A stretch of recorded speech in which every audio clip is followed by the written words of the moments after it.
the Cradle was a great horror film because it was a really relatable horror film. I remember the reviews coming out. I remember people talking about it being sort of a fetal attraction.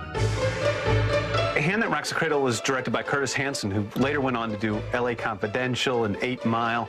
And this is one of his early films, and it's terrific. I mean, it's very, very suspenseful. Very few horror movies are written by women, and The Hand That Rocks the Cradle is written by a woman, Amanda Silver, and she does an amazing job of tapping into every woman's worst fear on every level. The Hand That Rocks the Cradle is about a couple in the Seattle area.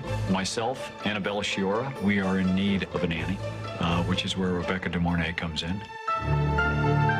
She comes in and she takes away Annabella Sciorra's whole life, and she just creates this nightmare world for this woman that she has this hidden agenda against. It's really scary to think that you could let a woman into your house and she could begin to undermine all of the bonds that you've created with your children and with your husband. The Rebecca De Mornay character, because she's a great villain. She's psychotic. You don't know what she's really capable of. She's got a really cold exterior and this boiling, like, volcanic rage that's just always just under the surface.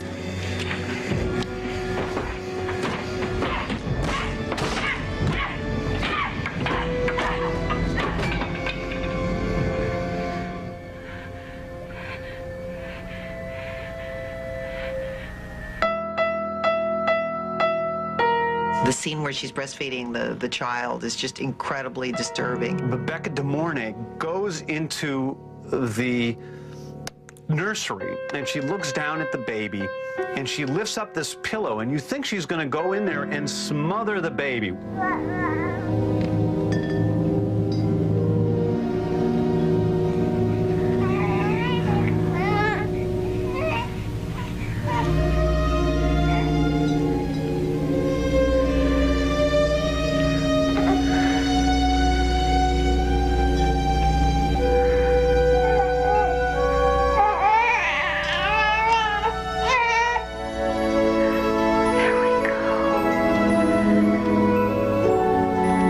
To imagine another woman breastfeeding my baby is like worse than having, you know, Jason come around the corner with a knife. The best part of the movie is when Peyton gets impaled on the white picket fence at the end. I mean, that's the triumph. I got to watch the stunt double fall out the window and then hit the picket fence, which is kind of really symbolic in a way.